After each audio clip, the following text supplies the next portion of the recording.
I am currently a mentor with Big Brothers Big Sisters. I have a 15-year-old boy now that I've had since he was 14. Um, I've mentored with Bridges, and my now bonus kid, I've had him since he was 17. He's now a 22-year-old man, and he's at my house probably, probably every night. He was just here a few minutes ago before he went off to a job interview. So we've kept in touch. We kept the ties going. So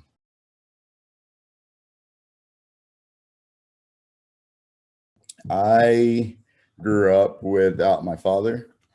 Um, I recently met him probably about 6 years ago, but growing up, I didn't know who my father was. And my mother got married, and the guy that she married, he really wasn't. He's kind of a different person. So I mean that nurturing that you get from a father and that teaching things and stuff like that, I never got from him because he's just kind of a different person. And so um, it and I think I had kind of some issues, growing up without my father.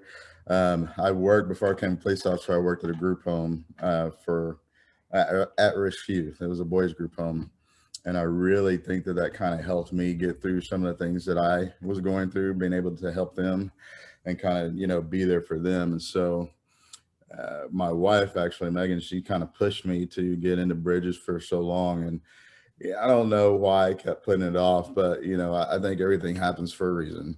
So for whatever reason, I just didn't jump on it like I probably normally would have, and it was probably close to maybe a year and a half later before I finally sent in all my paperwork, and that's when I got the kid that I got, and I believe that he was supposed to be with us. He's part of the family. He's not going to go anywhere now. We're stuck with him. But I think that happened for a reason.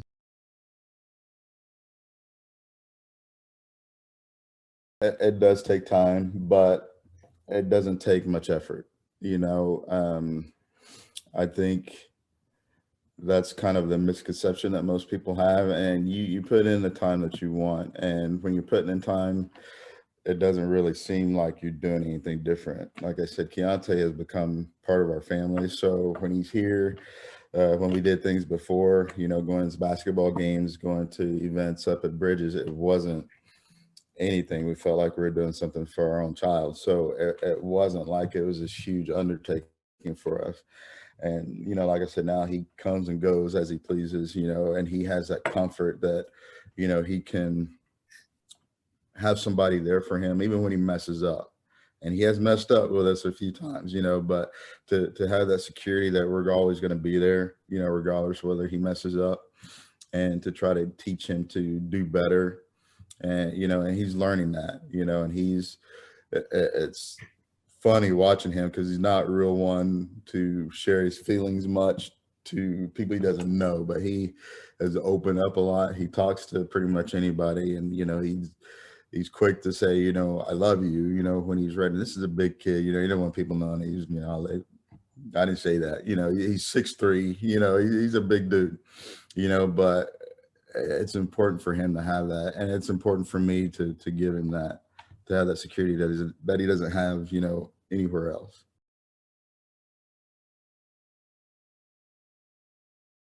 Especially now, the need is greater because our young men, if they don't have that male influence to kind of guide them, it's easy for them to fall off. I mean, girls, I think, are a little bit different because they have that nurturing, they have that stuff, that instinct that comes with them. Boys, we're dumb, so we need men to kind of teach us, those things that we need. We need to be taught to respect our women, taught to respect our wives and our sisters. We need to be taught responsibility, and we just, we don't pick up on that so easily. And so it's very important to have a male influence that you can kind of emulate, seeing who's doing those things.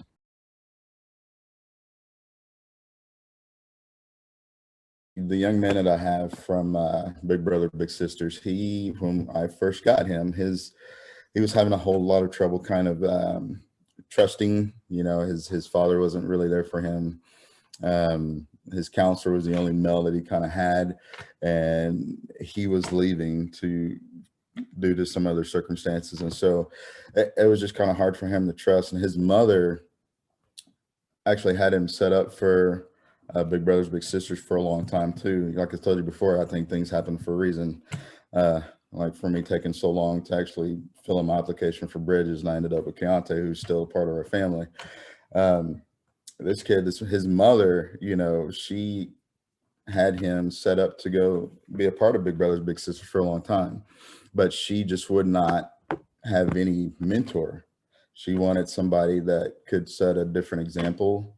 Not that I'm, the greatest, but I think she liked the fact that I was a police officer, and thought that I'd be a pretty good example for him. And, when we got together, it was slow going, a little bit different than Keyante, but he has come a long, long way. I mean, he didn't want to go to school. He would not, all he did was play his video games and talk to friends online. He wouldn't go outside and meet new friends. And so my purpose for him was to get him out and let him see things that, other kids are doing. And he was kind of a big kid. I was like, you need to be playing sports. You need to be doing something. He wasn't doing anything. And so I got him out, and he started playing sports. He's been playing football. He's been going to school, and his grades are great. He's really been a joy, and it's been nice to see him progress. And his mother's been really proud. We go to, football games with her to watch him. And I swear she's the only one that's there as loud as she's yelling and cheering for him. And it was just kind of great to see them have that different type of relationship.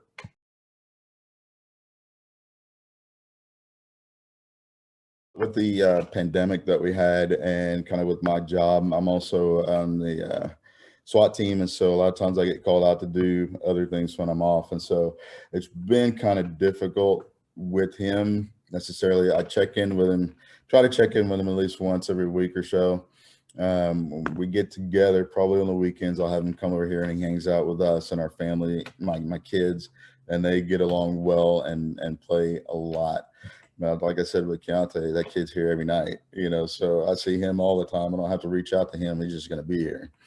And he reaches out when he needs anything. And, and the thing that I've been proud of too with Big Brothers and Big Sisters, the mother, she'll reach out to me when she needs something. And that's what I tried to have her do, and try to convince her to not be afraid to do that. I'm there for support for her as well.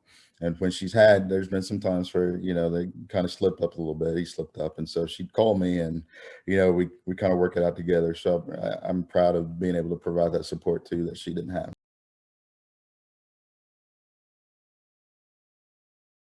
It doesn't take much to be a positive influence. It doesn't take too much of your time. That's nothing. And what you will be giving is invaluable. These kids need you. They need men. They need to see strong influences, and they need teachers like that. You need to give them somebody to emulate. And it doesn't take anything to do that. It really doesn't. Growing up without my father to teach me the things that I believe mentorship gives, it was nice to be able to do that for somebody else. Helping Keyante, deal with relationships, helping him deal with going to look for a job, helping him deal with his car, those things were, that meant a lot to me, and it still does, and the fact that he still comes around, and that he considers me like his father, and that he reaches out to me for advice on things, it means the world.